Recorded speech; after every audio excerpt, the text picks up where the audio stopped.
mix of native speaker norms? That's a question for TEFLologists. Is it better to focus on form or to focus on forms? That's a question for TEFLologists. If you use a textbook, is your classroom authentic, or should your approach be more learner-centric, from feedback to learner autonomy? We'll discuss it all on TEFLology. Hello, and welcome back to the TEFLology Podcast, a podcast all about teaching English as a foreign language and related matters. This episode features an interview with Olly Richards.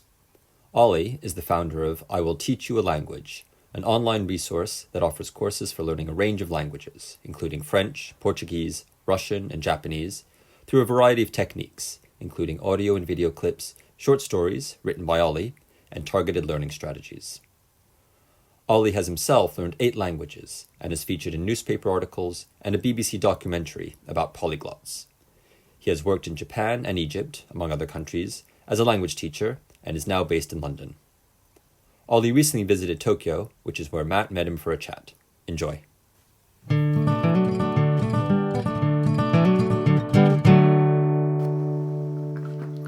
Okay, so I'm sitting here with Olly Richards. We're in Olly's hotel room, full disclosure.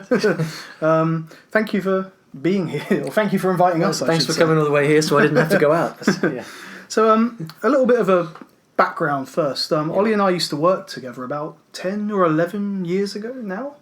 Yeah, 10 years ago, I think, give or take. In a conversation school, or an eikaiwa school, as we call them in Japan.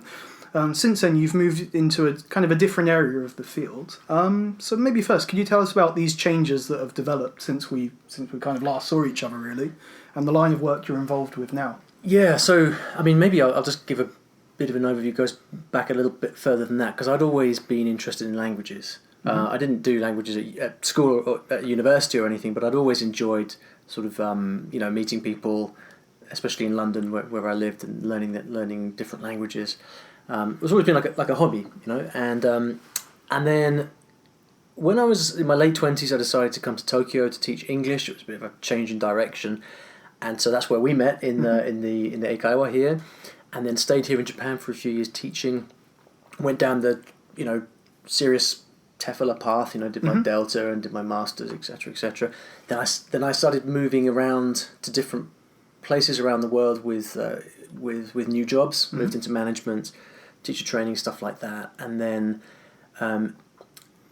around the same time, I think the way that I see it now, and I don't know if this is narrative fallacy or not, but when I look back on it, I think when I moved into management, I missed the creativity of teaching. And so I started blogging about languages on the side, sort of evening and weekends. And not about TEFL as such, but it was kind of, I took the knowledge of teaching and TEFL in general that I'd got from my work and applied that to what was always my passion, which was actually learning languages. Yeah. So kind of blogging about learning languages through the lens of teaching. And then that blog went on and kind of grew, and then I basically turned it into a business where now we write books, we make courses, and just talk about all things to do with language learning. Right. Okay. Great. And we'll kind of move on to that side of things later. But let's focus on the language learning background first. So sure. So firstly, what languages would you say you're proficient at to different levels? Proficient to different levels. Yeah.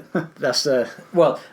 So I've studied 10 languages overall, and some of those I've forgotten. They were kind of quick projects, but languages that I speak pretty well, meaning I could quite happily sit down in the pub and have a conversation in, would be French, Spanish, Italian, Portuguese, Japanese, Cantonese. Right, okay. And then beyond that, I've learnt some Arabic, some Thai, some German, a bit of Korean, but those are all kind of all over the shop in terms of proficiency. Right. So in terms of proficiency, I guess you have more of a kind of a conversational representation of proficiency. I think these things like fluency. Like, what's fluency? The way I see it, you can be fluent at all different levels. You can be fluent at A1 depending on on the range of what you're talking about. I mean, I've seen people with an A1 level, but who are good at picking up accents and memorizing phrases, walk into a restaurant and have the waiter think that they are native speakers. I mean, fluency is a kind of it's a moving target.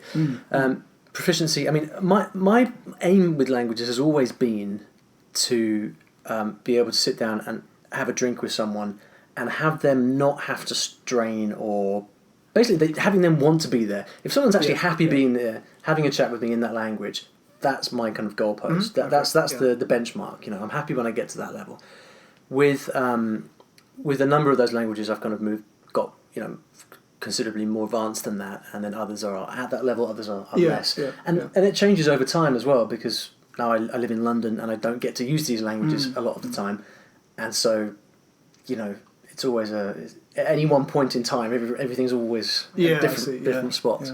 So when did you kind of first realise that you might be a successful language learner? When did you kind of realise you had something that others don't, perhaps? Or and that thing I think is just interest in learning, and most people that grow up where I grew up just don't have much interest in the rest of the world at all, let alone learning languages. But I moved to London, I went to music college, I was surrounded by this international atmosphere, I met people from all over the world, and I just, for some reason, I can't really explain why it is, but I wanted to, I just wanted to be able to talk to them.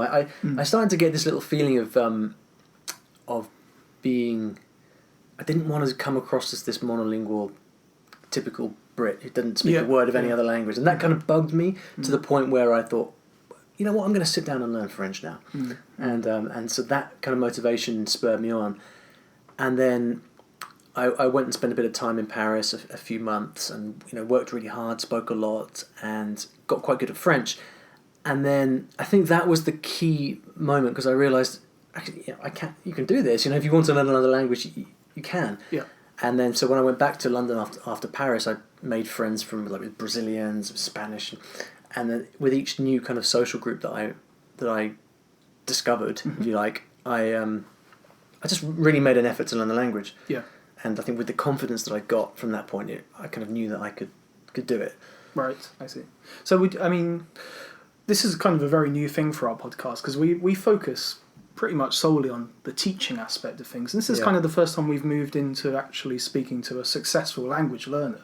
And we use the term polyglot, and we may have already introduced that in our introduction, but well, firstly, would you consider yourself a polyglot, and what does it mean? Because there's a lot of different kind of definitions out there. Yeah, I really, really dislike the word. Okay. Although, funnily enough, polyglot is actually it's a daily word in lots of languages. It's just not in English. It sounds very pretentious in English. Right. Okay. In terms of definitions, definitions I've seen are someone who can use.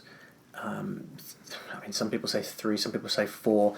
I think from other people that I know, people start to refer to polyglots as speaking 4 or more languages. But it's not. So I wouldn't like to put a stake in the ground there. But yeah, it's someone who can, in my opinion, if I had to give a definition, I'd say it's someone who can, successfully and proficiently use at least 4 languages. 4 languages. Okay. Hyperpolyglot? Hyperpolyglot, again, it's a similar moving target, but 10 or more languages seems to be about more or less where people put it.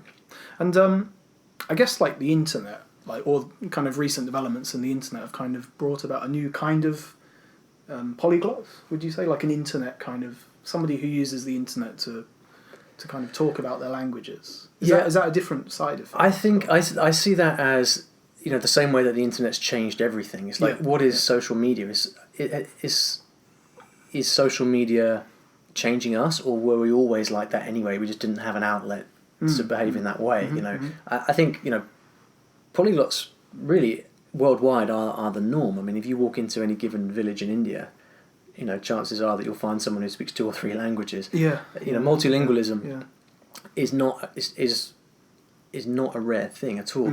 I think it's just that with what I've noticed among my friends who are kind of in this scene, it's that when YouTube came along, in particular, it kind of gave the various people around the world who were into language learning, who enjoyed learning languages. It made them realise, hang on, I'm not the only person that likes this stuff, and so it creates this sense of community where one didn't exist before, and this started to really come up in 2010, around that time, give or take a couple of years. Right.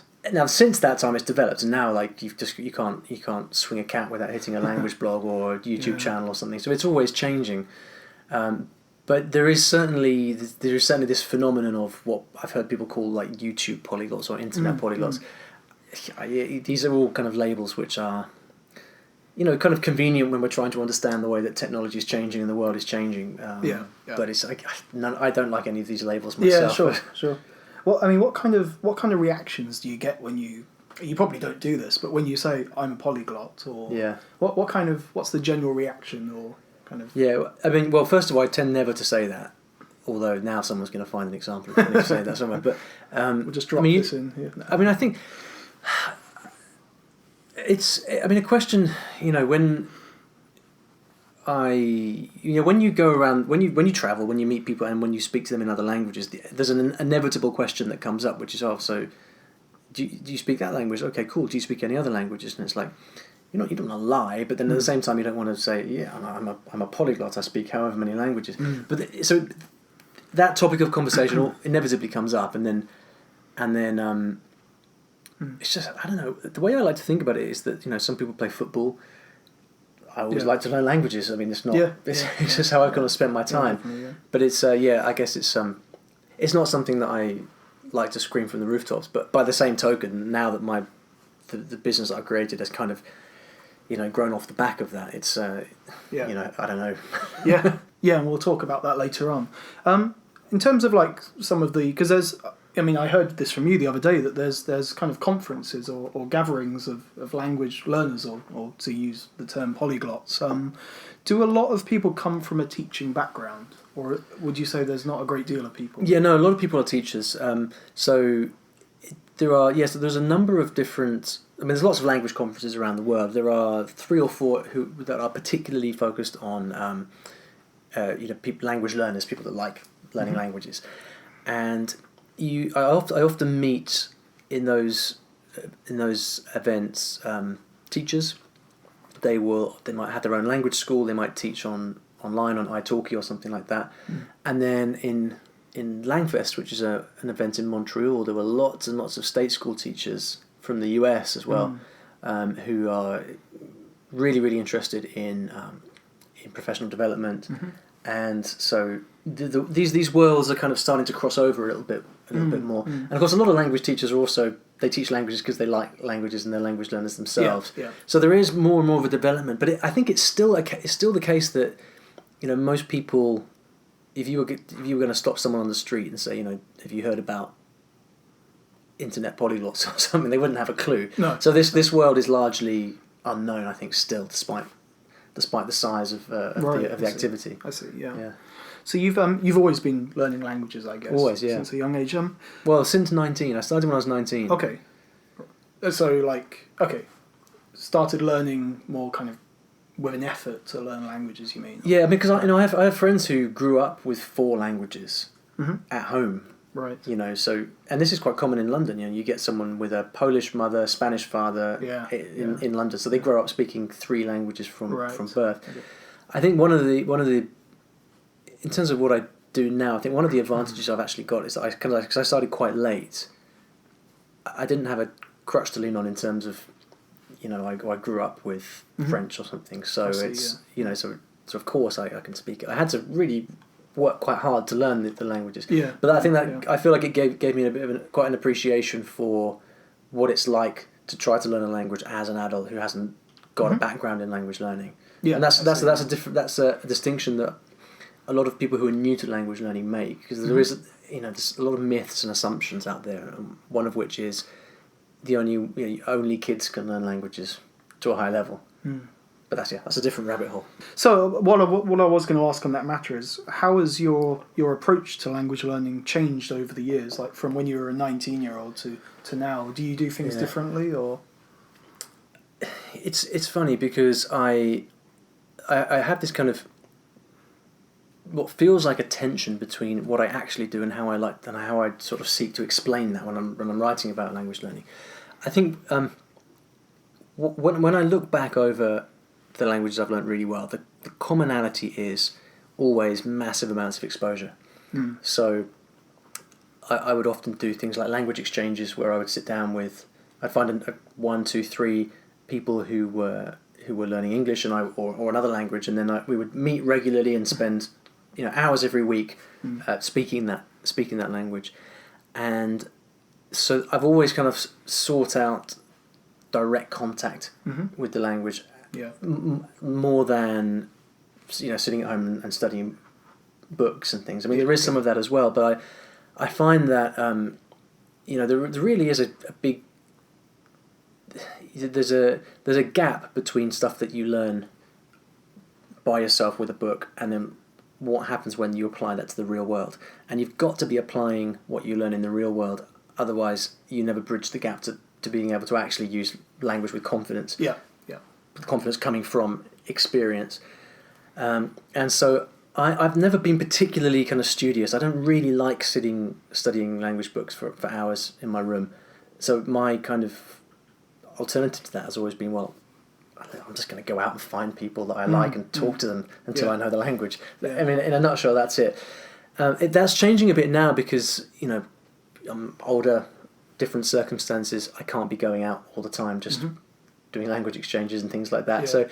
Now I still do that, but I tend to focus more on a sort of input, large amounts of input through listening and reading. I see, yeah. And because one way or another, you've got to get that input. You can't study your way up to proficiency in a language. It has to be primarily based on input, and then because that gives you your knowledge, it sows the seeds, and then spoken fluency kind of emerges out of that.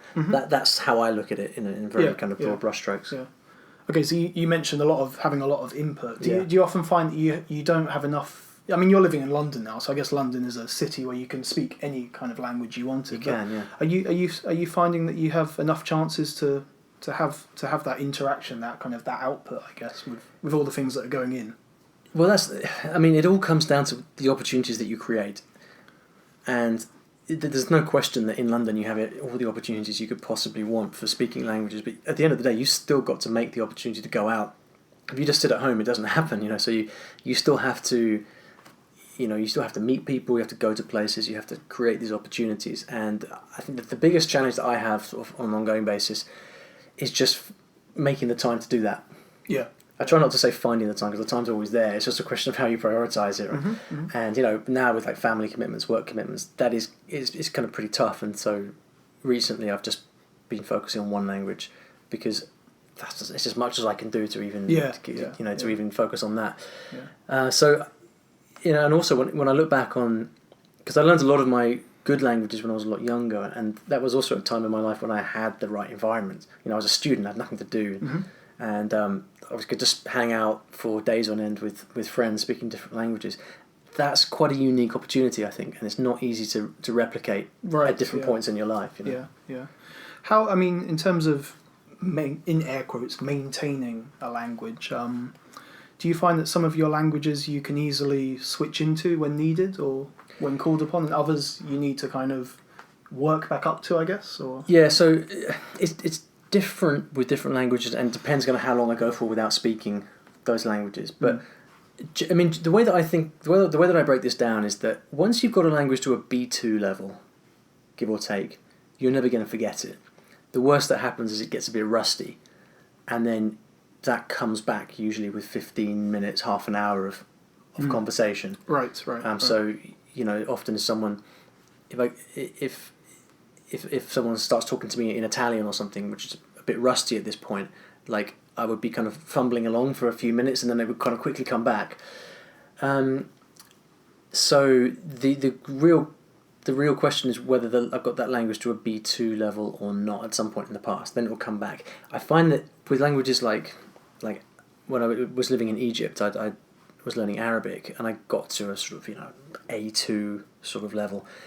I lost that very quickly after leaving Egypt, because it just wasn't hardwired enough into my brain, So I think those languages I haven't really got to a good level, those are pretty much... I don't think languages are ever gone. I think you can always get them back, but if you haven't got up to that kind of B2 level, you have to kind of re-study them, relearn them, as it were. And then my strongest languages, so Spanish, Portuguese, in particular, those never really seem to drop, because I use them fairly frequently, and they're stronger than my others. So, so yeah. Okay. You're using like the CEFR, the CEFR framework, to talk about your language proficiency. Do a lot of polyglots do the same thing, or is that your teaching? The polyglot community, again, as it's known, if we refer to this kind of internet polyglot community sort of thing, it's very Eurocentric. Okay. So, yes, the CEFR is the most common frame of reference. I see. Okay. Again, sorry to keep using this term polyglots, but do different kind of people out there have different kind of priorities, such as fluency, speaking fluently, declarative knowledge? Is there a kind of a common kind of themes with certain individuals? Yeah, very much. But I think again, I think the key point here is that most polyglots in the world you'll never find on YouTube or on the internet. They're just kind of going about their lives living those languages. Yeah. So I meet people all the time who are fantastic linguists but never do anything with it in terms of writing about it or anything. And so some people will, I know people who move from country to country and always learn their languages to a very high level. Other people, I've got friends who, one friend in particular I'm thinking of who must know, 12, 15 languages or so by now. Wow. But they're probably mostly got an A2, B1 sort of level. So he can speak them, but to a point, Okay. And then, but his main goal is to learn. He wanted to learn like 10 languages by the time he was 30, or something like that. So I see. Everyone's different, and I just like to think that for most people, languages are, there's something that are meaningful in your life. It's not. It's definitely the vast minority of people who kind of collect languages or have a tally. Yeah. Most people they learn it for a very personal or instrumental reason. I see. Do you find that like people on the outside, people like, for example, my parents although my mum can speak Swedish actually, they're very much on the outside of this kind of the language teaching and learning world. When you kind of tell people that you can speak a few different languages, do you feel that they automatically assume that you're completely knowledgeable in everything about that language? Well, yeah, because the classic response is that, "Oh, are you fluent?" Yeah. So someone says, "Do you speak Spanish?" I was like, "Yeah, are you fluent?" And then like that's a very difficult question to answer because there is this. I guess the kind of lay assumption is that if you speak a language, you're either completely like native-like, or else you can't speak it. Yeah. And I think that comes from the fact that most people who learn languages just don't get very far, so you don't know what's on the other side. Yeah, I see. Yeah, something we were talking about this the other day actually, and it got me wondering, like, to what extent does like personality influence all of this? For example, I think we were talking about comedy the other day. Yeah. And I think I mentioned that I tried it once, and you said that you, given enough time and effort, you could probably do it as well. Probably better than me. So what extent do you think having confidence kind of underpins all of this? What you're doing? Yeah, I mean, cause what you're talking about there is... we were talking about comedy, and I was just to give people a bit of context. So I was saying that I'm terrified of the thought of getting up on a stage and having to do stand-up comedy. It terrifies me to the core, But because of that, it's something that I think, if I could learn to do that, that could be life-changing in terms of confidence and getting outside your comfort zone and stuff like that. But I think I do have this strange kind of confidence that I could learn to do it given enough time, because everything that I've seen, just in general, whether in any area of life, it's like if you just do something for long enough and you stick at it and you're consistent, that's 80% of the game. So I think anything you can learn to do if you've got the right kind of combination of motivation and an environment and potentially mentorship or help as well. And so like with languages, confidence, there's a couple of different kinds of confidence. There's confidence with people, I think, confidence socially, and that obviously plays into language learning because if you have anxiety, social anxiety, then it can be very difficult to ever get any speaking practice when you're learning. So I have that in some ways. I think in other ways I don't. It's interesting being in Japan where we're recording this right now, because I'm always reminded when I come here how kind of social norms that we're used to back home just don't tend to apply here, and or at least they're very, very different. And so I always kind of run into this interesting. I'm always reminded when I come here that you can't just say things the way that you want to say them. You've got to take into account how you're supposed to behave in front of people and strangers and stuff like that. So you probably got used to it now after 10 years here. But like going and coming back here, it always reminds me how much language learning has an element of theatre, just like language teaching, which we were talking about this as well the other day. The ability to stand in front of somebody and be able to say something and try and get your point across, even though you know you're making mistakes and you feel a little bit awkward. That's a huge factor in getting enough practice at a language to become good at it. And then there's the confidence of knowing that you can do something. So the confidence of knowing, okay, if I stick at this for long enough, I can learn the language. And that, I guess, is something that just comes from experience. Like when I first set about learning French, I had no idea what I was doing. I had no idea if I could do it. And but once I had this experience of being in particular being in Paris and having French friends and existing in French for a certain period of time, there's no kind of logical reason after that I couldn't go on to learn any other language.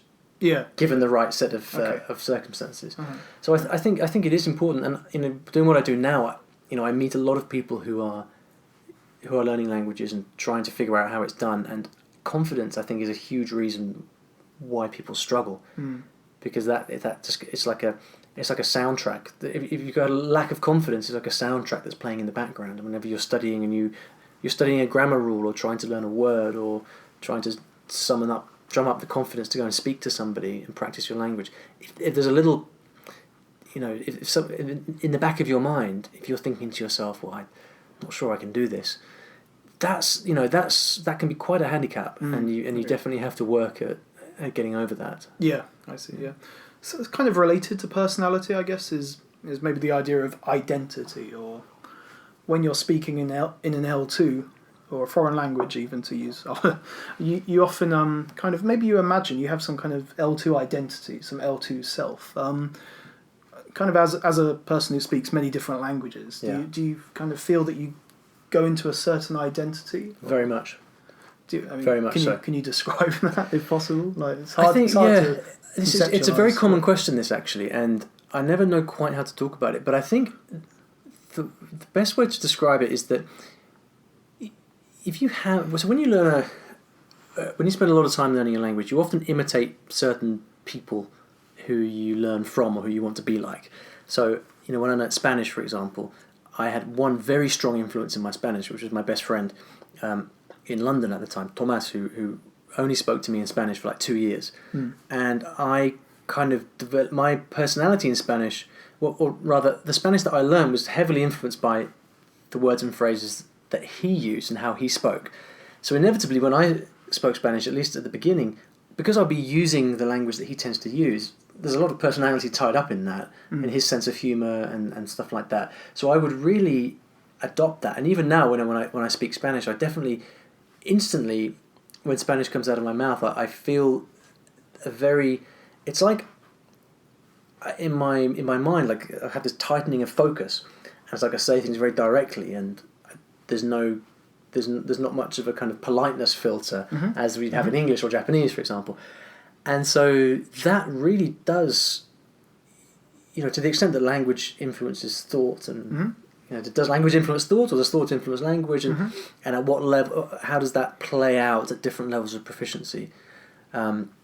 So, I mean, Brazilian Portuguese is another very strong example, because Brazilians have such a strong personality. Everything's always so happy and fun, and there's so much camaraderie and stuff. And so you can't, if you go to Brazil and you speak to people the same way that you'd speak to someone here in Japan, it doesn't work. because you're in Brazil, you've got to be happy all the time, and here you have to be very respectful. I'm exaggerating, but you have to adopt a certain kind of personality to get by. It's like Arabic, you've got to be very, very direct and to the point. And similar thing in Cantonese. One of the things I had to get my head around in Cantonese is how people are always just joking and taking the piss the whole time, and you've got to kind of get used to that and not learn to to talk with that frame of mind and that mentality. And so I think it's very difficult to keep the same one kind of base personality and not have that change when you're speaking different languages. I came across like a video by someone who said that it was, I can't remember where it was exactly, and it may have even been Matt that was talking about it actually. Hello Matt over there. Break the fourth wall. About this guy who, I think he said he went to Malta, and it was his goal to learn Maltese within a couple of weeks. I think I read that article as well. Do you think that you need a kind of a history or a background in the target culture of that language, or do you think you can go in cold and get what you need? And you can go in cold for sure. I mean, the thing is, in a couple of weeks you can't learn much, right? No. So the best you can hope for in 2 weeks of learning a new language is to be able to interact at a basic level. So you can you can ask questions, you can describe simple things, you can maybe interact in a restaurant or a shop or something like that. That's unless you have real superhuman powers, that's as much as you can do. Yeah. I mean, I actually did a mini documentary a few years ago when I went to Thailand, and I spent 2 weeks in Thailand and studied Thai intensively, and I filmed the whole thing and put it on YouTube. And you can kind of follow the evolution of like my first day when I just knew a few words to the end of the 2 weeks, and I recorded a 30-minute conversation in Thai with my Thai teacher. Oh. And but what that is, to really simplify it, it's basically storing a lot of patterns and individual words in your short-term memory, and then learning to manipulate those to get your point across. That's it really. And then depth and nuance comes over years after that. So you probably won't be able to return to that 30-minute conversation right now. No way. Okay, no, so it was kind of a short-term exercise. And then this is the interesting thing, because in those 2 weeks, I got really far, and it's kind of there on film. So there's no, it is what it is. It's kind of captured there. And if I often think about that, I think, well, what would have happened if I'd stayed there and kept up that level of study for 3 years, which would take us to now. I imagine I'd be pretty damn good at Thai by now, but I didn't, and I didn't want to either, and I have other things to do, so that's why so much of it comes down to it's so much of it comes down to hard work and the time that you've got available to put towards it. I see. Changing topic slightly, if I may. A question that is continuously being asked, and I think it's something that you addressed recently on your YouTube channel, is whether language teachers are required to be successful language learners, or at least have some background in language learning. So you've kind of experienced both of these roles, I guess, and maybe still exist with both of those roles now. So what's your position on this? What would you say? How would you answer that question, I guess? It's difficult, isn't it? I mean, I think, we all know extremely good teachers who are not language learners themselves, and so you can become you can be a highly effective teacher, I think, through learning the trade of teaching, and by observing, paying close attention to your students and how they learn over time. You get very good at managing students and managing the learning environment. I do think that's quite different from the experience of actually learning a language yourself, though, because there is there's lots of different things going on here, but I think it's such a long journey learning a language. So much happens. You've got to go through so much stuff, and if you're teaching students that have yet to go through that journey, I think it's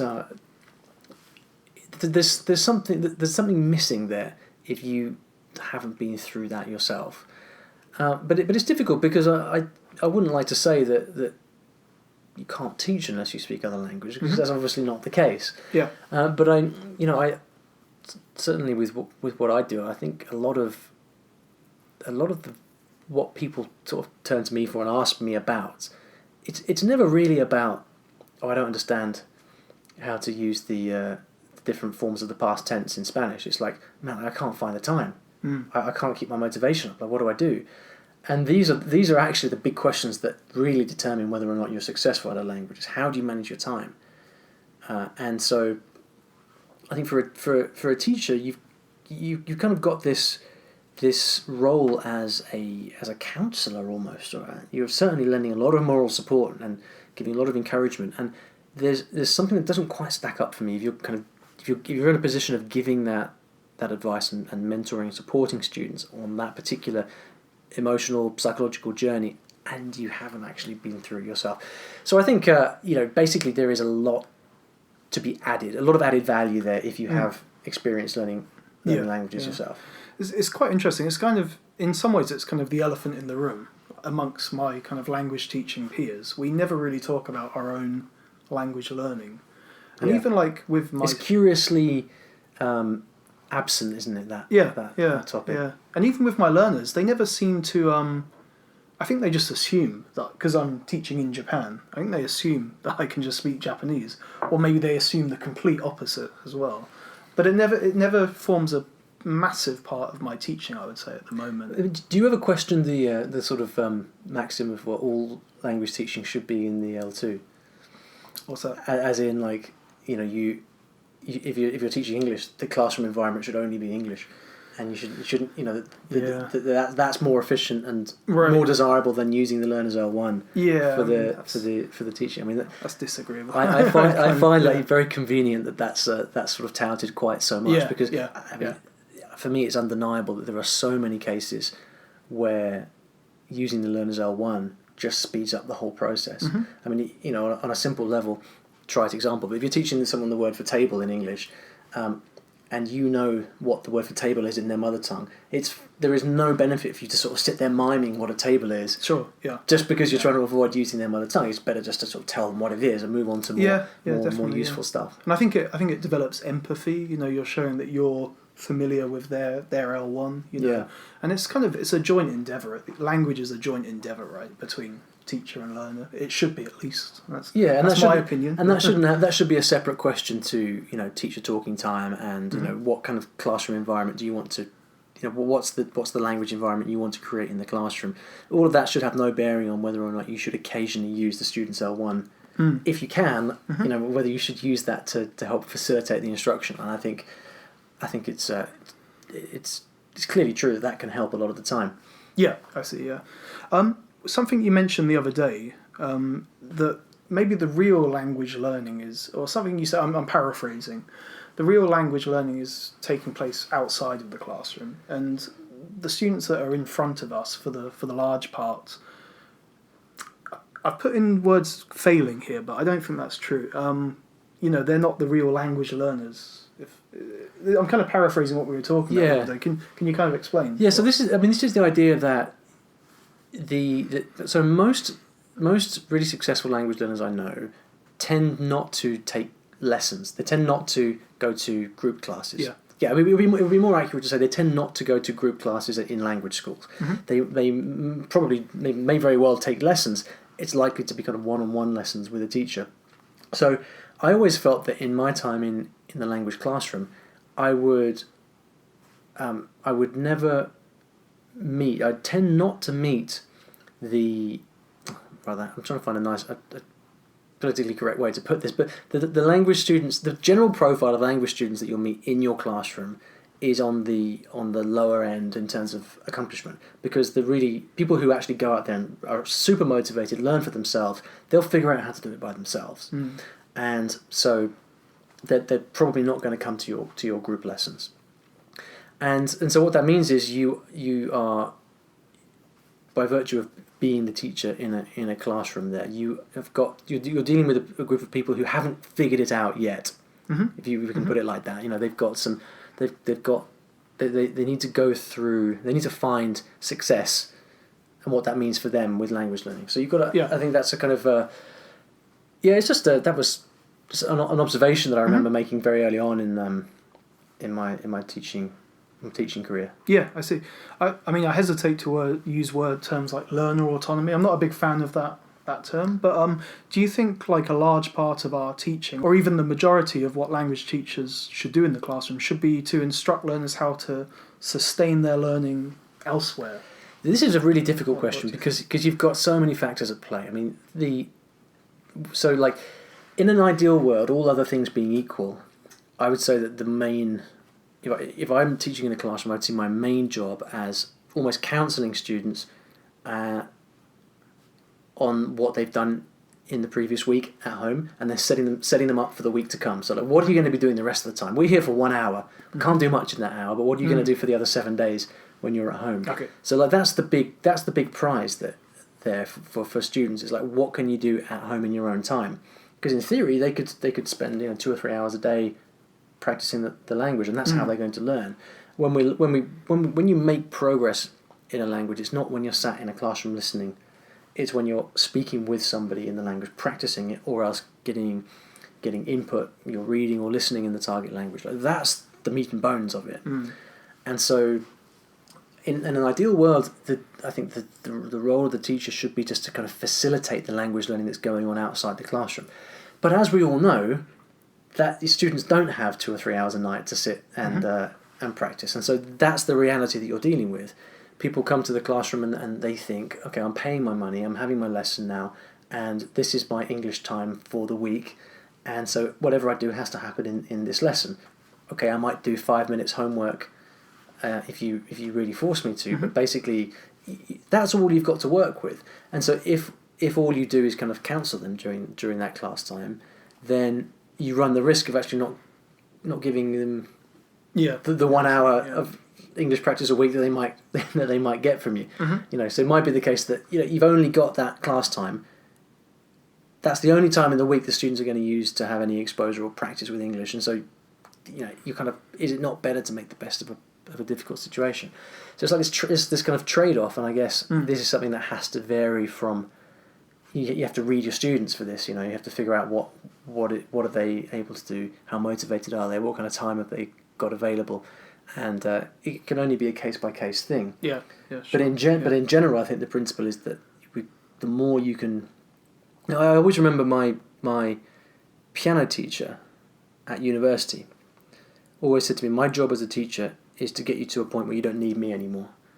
And I always remembered that, and I always thought, well, that's exactly what we should do as language teachers. We should be training our students to study in such a way that they know what works for them, so they just go off and do that, and they don't need you anymore. Yeah.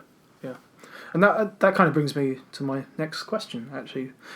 So you currently make videos online, not exclusively, but you do a number of other different things. What kind of things do you do at the moment? Like the videos, obviously. Yeah, so I have a website which is called I Will Teach You a Language, and it's probably the worst website name in the world, but people, it seems to stick in people's memory. So I guess to that extent, it works. I guess it has all the key parts that people would find that on the internet. Well, I mean, yeah, it is what it is. I couldn't think of a website name, so I just came up with this. So I started off basically writing articles about language learning, and then I started making videos as well, speaking different languages and things like that. And so I still do that to this day. The website, we publish articles, I make videos, and then the other big element that we've introduced recently is books. We have a series of published books available at fine bookshops everywhere, and we'll provide a link to that. Yeah, and then courses and other language learning material as well. So it's kind of morphed into this into a kind of publishing company, really. Right. Okay. And who would you say your main audience is when you're talking to people through your camera? Yeah. Who do you have in mind? What kind of person? So it is generally native English speakers who are learning their first foreign language. Okay. So that's again, there is everybody under the sun, from non-native speakers learning their 10th. It's all across the board. But in general, who I'm trying to help is someone who is, for example, they've reached their midway point in their life, they think, oh, you know, I never did learn Italian, so let's learn Italian. But how am I going to do it? That's sort of what I try to give. So it's fairly I try to kind of straddle that ground between catering for speaking to someone who's pretty novice at language learning, but whilst also trying to give advice that is actually not just fluff. I see, yeah. But is actually based on real world experience. The trouble is that the real world, the stuff that really works, tends to be quite hard work. So you've got to sometimes paint that in different ways. And you bring some you obviously bring some theory from your teaching background. How do you kind of present those theories? Like, what do you have? It's always how do you evolving. Kind of go around them? It's always evolving because, like, you don't want to use words like learner autonomy, which you mentioned a while ago. In general, simply because that's very handy kind of meta language for teachers, but it doesn't mean anything to your average language learner. So in that sense, I would use language like, look, it's more important what you do by yourself at home than what your teacher teaches you, because that's what you're going to learn. Okay. So I try to kind of use everyday language to communicate this stuff, but it's very much based on theory, because the TEFL world does such a fantastic job of kind of categorizing different points. Yeah, I see. And can you kind of point to any particular stories or kind of testimonies from your viewers of something that they've taken on from you that they've said, this really worked for me? Yeah, there's so much, but I think what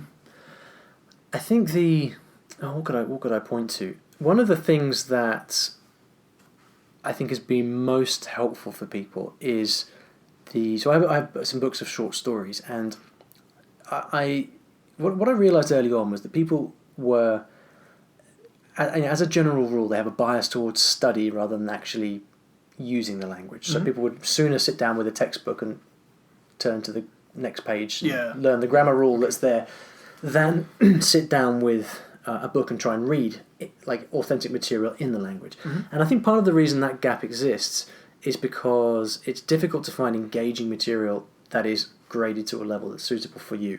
Because if you pick up War and Peace in Spanish and you try and read that as a beginner, you're going to have a hard time. And so what I've tried to do is create material that is, I guess it's best described as a sort of A2-ish level. So it sort of straddles that A2, B1, about the point where the intermediate plateau starts to kick in. And so it's for people who have been learning for a certain amount of time. They're sort of reaching the point where they're getting stuck.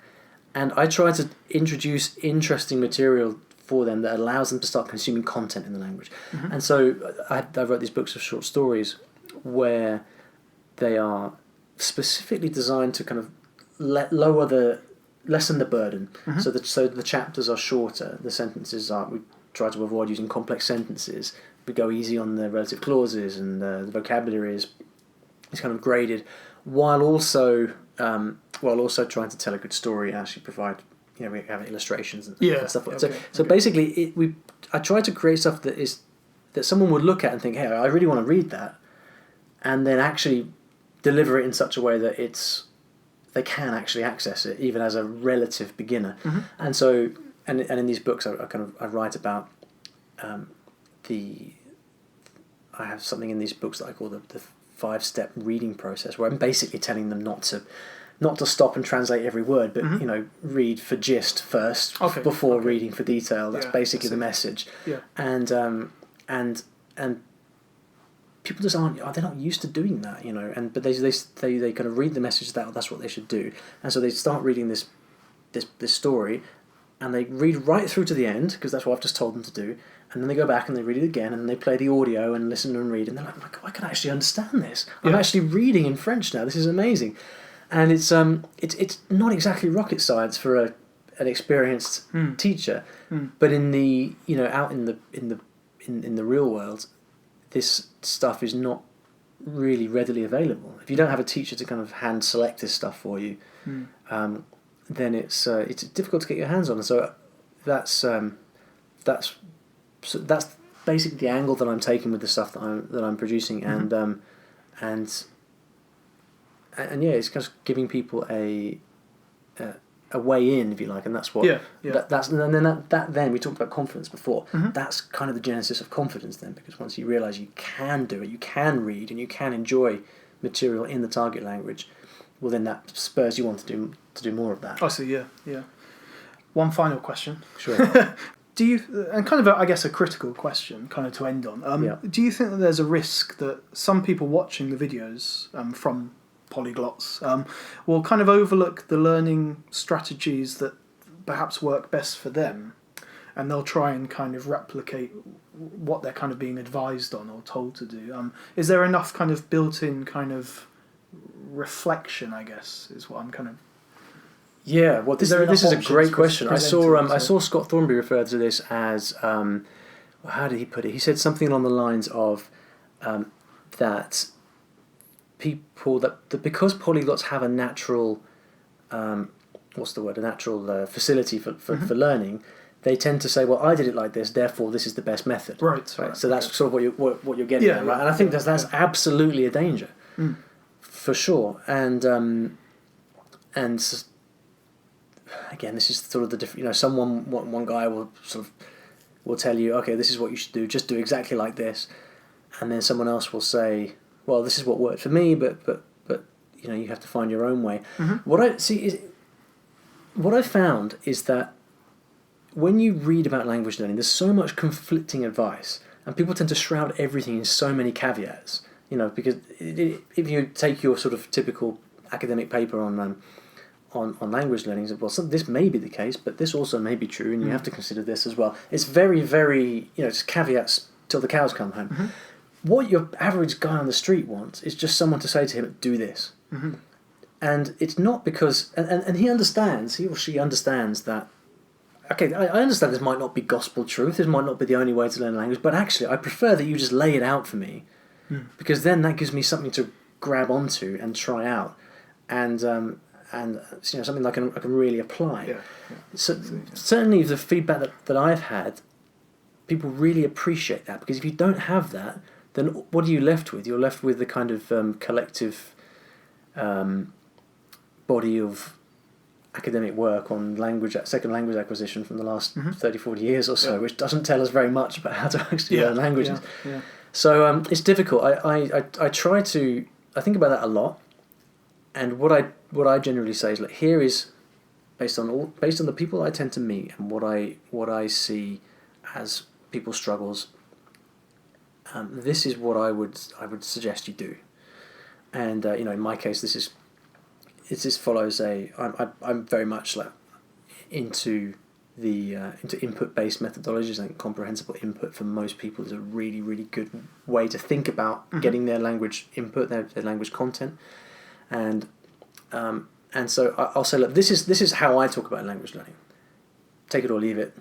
But if you like the idea of this, then here's exactly what I suggest you do. Okay, right. And I find that again, because people kind of self-select, right? They say some people like the way I talk about it. Other people will hear some guy talking about how he just gets on a plane and grabs a phrase book and then goes down the market and does Tarzan speak until he's fluent, sort of thing. People gravitate towards different methods, different personalities, but I think in generally speaking, it's more there's a lot to be said for actually just sort of planting your flag in the sand and saying, look, try this and see if it works for you, because then you can give it a go and then you can iterate from there, and that gives you more of a chance of figuring out what works for you personally, I think, and that's really what it's about, because once you know what works for you, then the sky's the limit.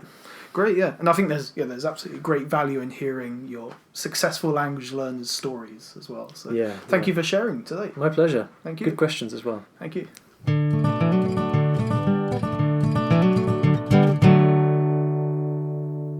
Okay, we hope you enjoyed that interview, and thank you once again to Olly for talking with us. As always, we're very happy to hear from listeners. You can contact us by email at TEFLology@gmail.com.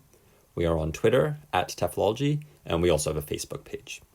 Thanks, and we'll be back soon with a new regular episode. Goodbye.